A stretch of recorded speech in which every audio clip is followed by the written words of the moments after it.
This is first the program on Gandhi and peace studies. In this program today we have a very special guest. We have invited Maria Elsa Pinto Gracia. She holds master's degree from Tokyo University, and her master's degree is on peace and conflict studies. Thank you. So welcome to India, and welcome to IGNOU. Thank you, Professor Gopal, and well, thank you, the Indira Gandhi Open University. This is a great opportunity to exchange my ideas and share. I'm going to divide my presentation in four main chapters. First, I'm going to give you a brief introduction about the Colombian conflict and the background of the conflict. Then I'm going to tell you about my research question and where we're going to go with all this venture. The second is the methodology that I used for my research. Third, we are going to see and analyze the songs that were composed by victims and ex-combatants of the Colombian conflict and their implications. And finally, I'm going to end with my conclusions. As you can see well in the map, Colombia is a country that is in South America. We are strategically located in South America because we are connected through the Atlantic Ocean but also through the Pacific Ocean. Well, it is an interesting case of a study because a significant number of victims and ex-combatants have composed on their own initiative conflict-related songs to tell past events of the internal conflict, but also to express emotions and feelings to past or present experiences related to the conflict and the disarmament, demobilization, and reintegration process. Let's talk very briefly about the Colombian conflict. There is currently an ongoing conflict between many actors, as you can see. So there is the FARC-EP guerrilla, which is a left-wing guerrilla, you could say, or it was born like that. Nowadays you can question that, but let's say it's a left-wing guerrilla. There is also the ELN guerrilla. There is also drug dealers and criminal bands, and there was the AUC paramilitary group that was demobilized in 2003. So in 2003 there was a peace process that began with the Santa Fe de Realito agreement, and they started with the government a demobilization, disarmament, and reintegration process with the paramilitary group. It was also enacted the Justice and Peace Law in 2005 that has been like the main legal framework for the DDR process, as I said, but also to give all the legal dispositions for the fulfillment of victims' right to know the truth, to find justice, and to be awarded reparations for all the damage caused by this group. So, in order to be clear, there is an ongoing conflict in Colombia, but there was a peace process in 2003 with the AUC paramilitary group, which resulted in a disarmament, demobilization, and reintegration process with them, and also a transitional law that made possible this reintegration, but also awarded victims with reparations and also to find justice and find the truth of the conflict. So in this broad context, songs of victims and ex-combatants have been composed, and these are the songs that we are going to analyze. So in the literature about peace building and art, there is an over-optimistic view. You almost assume that music is good for reconciliation, but the literature doesn't go in deep to answer what is the scope of music and reconciliation, to what extent music actually connects to reconciliation or does not connect. There are also many examples in history where music has been used for purpose of war. For example, Hitler used to use Wagner symphonies to torture the Jewish people also, or to incentivize the army for himself. So there are plenty of examples also that where music was used for bad purposes. So you cannot say just music is good for reconciliation and that's it. So you need to go in deep and study really this connection. So that was the main purpose. And given this significant number of songs composed by victims and ex-combatants, I wanted to answer the following research questions. Then, why victims and ex-combatants in Colombia have decided to compose songs related to the conflict? And second, to what extent these songs connect to reconciliation in both the composers but also the listeners of the songs. In this slide you can also see a Javi Man, which is a composer, a victim of the Bojayá bombing, that is what was one of the worst events of the war in Colombia. What was the theoretical framework that I used? In the reconciliation literature, there are two main approaches. One is the liberal approach that focuses on the structural aspects of reconciliation, let's say economic aspects, political aspects, justice aspects. And there is also the social psychological approach of reconciliation that focuses on all psychological aspects of human beings, that is beliefs, behaviors, attitudes, perceptions. The psychological approach also focuses on intractable conflicts that have lasted at least a few decades and that entail a harmful accumulation of misperceptions, stereotypes, hostility, and hatred. That is why they required a social psychological process to transform the structures of beliefs that have permeated the society for a significant period of time. So, since music is not only about, or is more about feelings than other things, I thought that music might play, and in general art might play an important role in all these aspects, socio-psychological aspects. So that's why I use this theoretical framework. So what did I do on my research? I traveled to Colombia. Again, I was in Japan, so I traveled to Colombia and conducted 5 semi-structured interviews with composers. The main objective of conducting these interviews was to gain an insight of the reasons, the needs, the motivations that they had to compose these songs, basically, and to choose music as a way to express. They didn't choose a newspaper, they didn't choose another type of art, they chose music. I wonder why, and that's what I asked in the interviews. And secondly, I conducted 2 focal group exercises. So, in the beginning, a group of ex-combatants listened to a song composed by victims. And I asked them what was the reaction towards the singer or towards people with similar affiliation to the singer. And then I organized a group of 8 internally displaced people that were victims of the conflict, and they listened to an ex-combatant song. And then I did the same. I asked them, what would you do, for example, if this person enters to this room? What would be your reaction to that?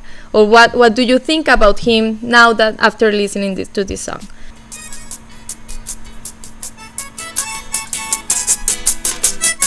Luis Rafael Martínez y Teresa Santos, aquí tienen su semilla. Yo soy aquel aventurero y soñador. Yo nací en medio del amor, pero un día me atrapó el conflicto que hasta I was born surrounded by love, but one day I was caught in the conflict.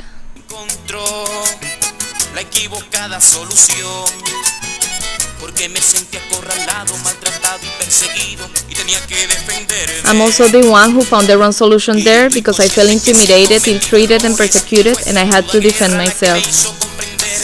But I am aware of the fact that I have made mistakes. It was that meaningless war, that one that made me understand that peace starts when men finally understand that the cruel violence has never brought good. For our children, better times will come, but if you change, and me too.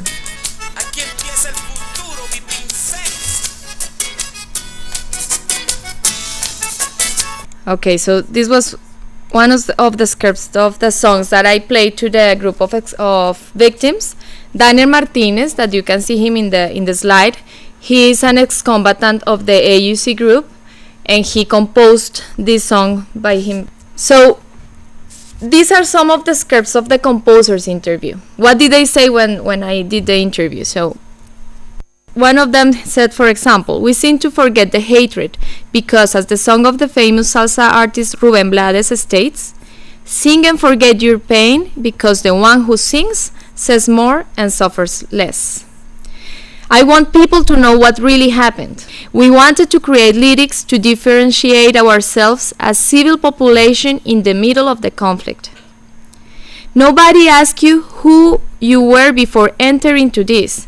A boy with dreams, a person that had ideas, and a person who never thought to be part of this. That is what I wanted to tell with my song. This sentence is from Daniel Martinez himself. And now what the listeners said after listening to this song, the group of ex-combatants, what did they say? It is a reality that we have all lived in the countryside, but not many people know about it in the urban areas. He is honest, he is telling the truth. They are releasing the anger and they have the right to do so. He says that in all sincerity he already changed. I would give him an opportunity after this song. So that is what the victim said after listening to Daniel Martinez's song and also to the victim's song. So I could find many opportunities here, in the sense that, well, first, these songs are storytelling tools that contribute to the historical memory of the conflict in a way that is accessible to all the public. That is also very interesting. It's not a whole book about the history of the Colombian conflict, or it's not the many news that appeared in the newspaper of Colombia, that people is used to read that and is careless about it. But it's a very attractive way to tell their own version of the truth, and that people in the urban areas, for example, that don't know sometimes anything about it, know more about the conflict in a first-hand version.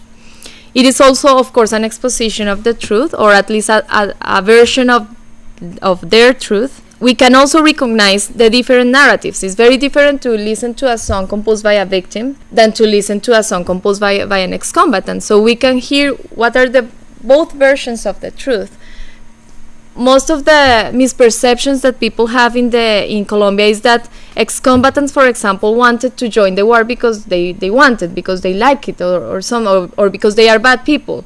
But for example, in the song, as you could see, he says that he felt threatened, he didn't have much option, and actually he had to join the conflict because otherwise he would have to be displaced from his town, or maybe some of his relatives would be threatened, etc. So he is also acknowledging guilt and responsibility. As you could see, also he says, I'm aware that I made some mistakes, but now I'm in another life. I'm creating songs. I'm another person, and so he accepts his guilt.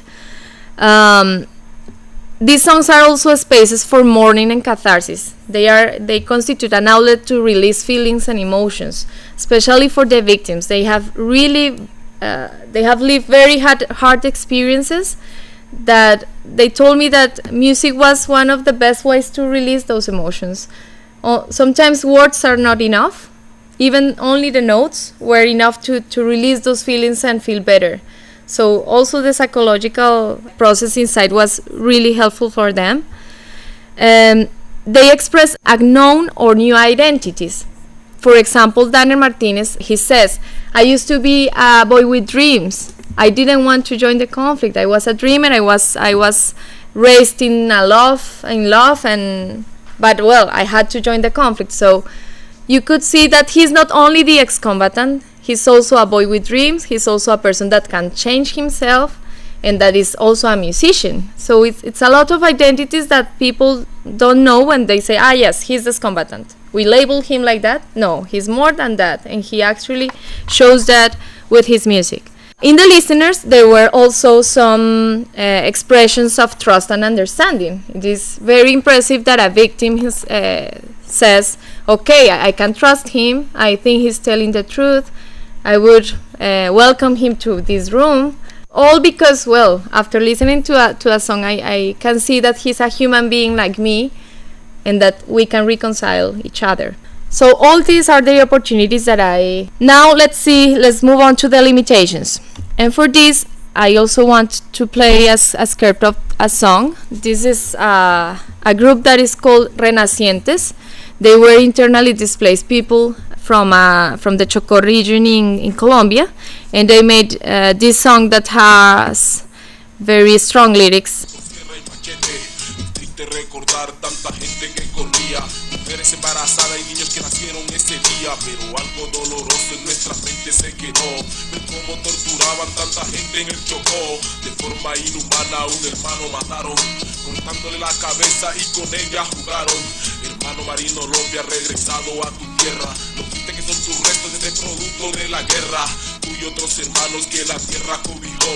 Culpable es el gobierno y Rito Alejo porque ordenó, porquería desgraciado que al Senado se lanzó, haciéndose el inocente después que el pueblo sangró. Vimos que destruido no se puede seguir, entonces nos organizamos para poder resistir. Llora mi pueblo al recordar los hermanos que ya. So, unforgettable date in year 97. Brothers were killed by chainsaw and machete. It is sad to remember so many people running. Pregnant women and children who were born that day, but something painful in our minds stayed. To see how they tortured so many people in Chocó. In an inhuman way, they killed a brother. They cut off his head and played with it. Brother Marino Lopez, you have returned to your land. How sad are your mortal remains, which are the result of the war. You and other brothers who were sheltered by the land. The culprit is the government and Rito Alejo, since he ordered this. What a scum, despicable person who ran for Senate, pretending to be innocent after he made people bleed. We realize that we cannot continue being separated, so we organize ourselves in order to resist. There is also opportunities in the song. It is not only about limitations. Some of the lyrics might reinforce a latent conflict and enlarge the differences between the sides instead of reducing the distances. So sentences like, today we tell people to keep struggling so these rich bastards don't continue to enslaving us. That is one of the sentences. They are not lyrics that actually invite you to reconcile, but actually they invite you to be more against the government or to enlarge differences between the enemies. So, well, you wonder if this song would contribute to reconciliation or not with this kind of lyrics. There is a continuation of stereotyping and mistrust in some of the listeners. So after listening to the song of Danner Martinez or of the victims, not all the reactions were that positive, as I said in the opportunities. They also said, for example, if that ex-combatant would have been the one that mistreated my family, it is not possible to see him in a good way, even if he has composed this song. Danner Martinez and one of his victims would encounter themselves. Maybe that would have been the reaction. I don't care if you compose this song, but I wouldn't forget all the pain you caused in me. So the song doesn't go that far to just assure forgiveness. Another said, I would not go to a concert of this singer. I would not go to get some entertainment from a perpetrator. There are some expressions of trust and understanding, but there are also some expressions of stereotyping and mistrust. So you can never assure what the listeners are going to or how the listeners are going to react to your music. And that is one of the limitations that you have to take into account when applying music as an instrument for reconciliation or as a peace-building tool. They also said that it is very difficult to achieve reconciliation if there is not social justice. I mean, you can have the best attitude towards reconciliation, but what if you are not awarded reparations? What if you are continued to be displaced in a town and you don't receive any help from the government? What if you see still you're the perpetrator that caused you damage in the street just without any punishment? So they say also that if there is no social justice, reconciliation in Colombia is going to be very difficult. So music cannot also go that far. I mean, music can stir some emotions and open the door, let's say, but it cannot go that far to assure some of the structural conditions that you need for sure to achieve real peace and reconciliation in a country.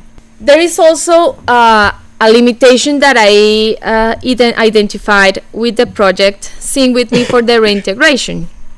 Danner Martinez, the ex-combatant that I present you in the first place, made part of a project which name is sing with me for their integration. So the government, like a reality show, so they told people that were ex-combatants, okay, all of you that you feel that you have a talent, come here, we will select you. They lived together for almost 3 months. It was not only about ex-combatants, but they also call victims and vulnerable people in Colombia. So it was in the same process, combatants, victims, and other poor people, let's say.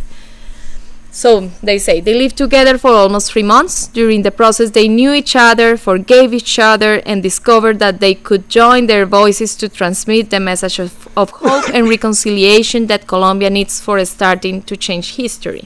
The project was not an encounter between victims and perpetrators. I mean, it was not the perpetrator and the victim that gathered themselves and started to sing. It was some ex-combatants and some victims that were not related at all.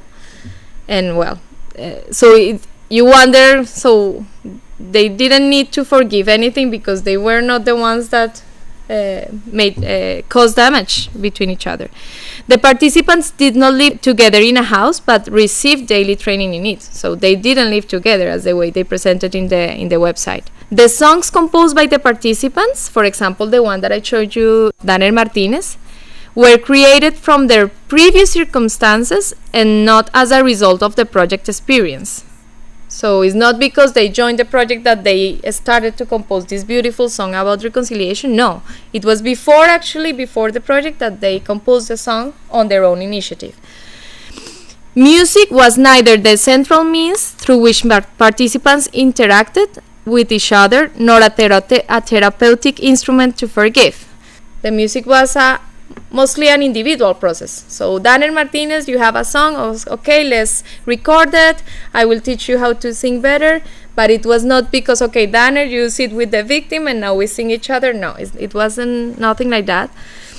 And finally, it might be in question what is to forgive, since the community members were not harmed by the ex-combatants of the project. So the way the government presented, you can propagandized by the government the project and the music.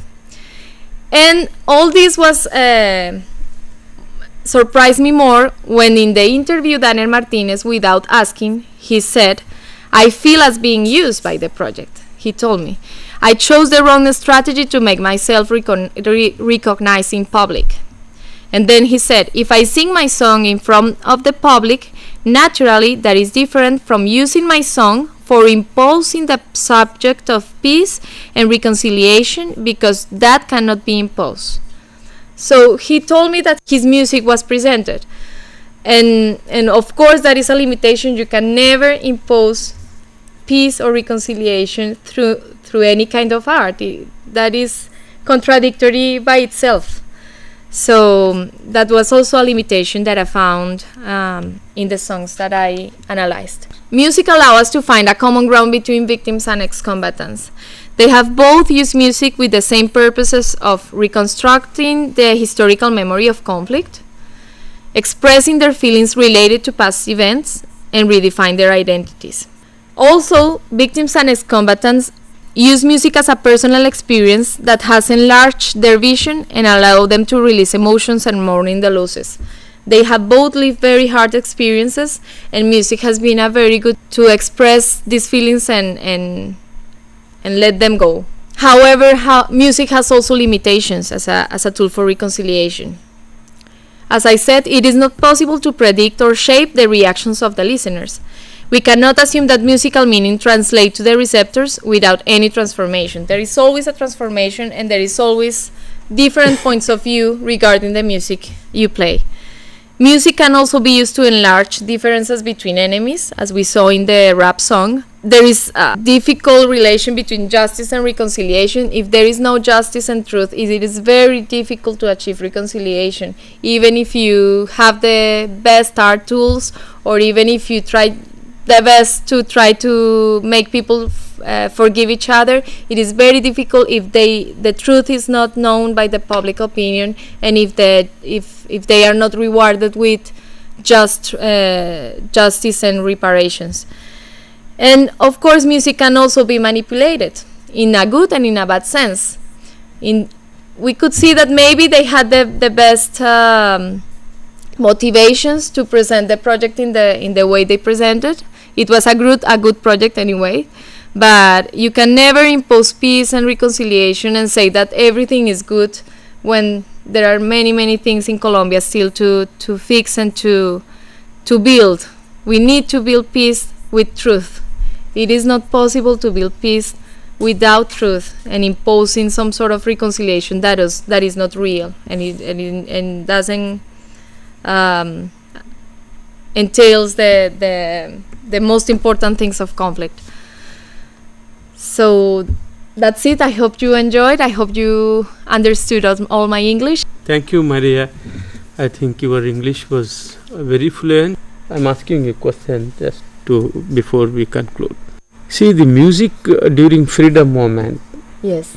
That in India, if you are not familiar, we will also help you to understand that the Sufism is played very important role. Sufi music, bringing all our caste communities together, and this became a very powerful force during national movement. Do you have the such music form in your country? Yeah. Okay. Fortunately, I have had the opportunity to listen to soft Sufi music.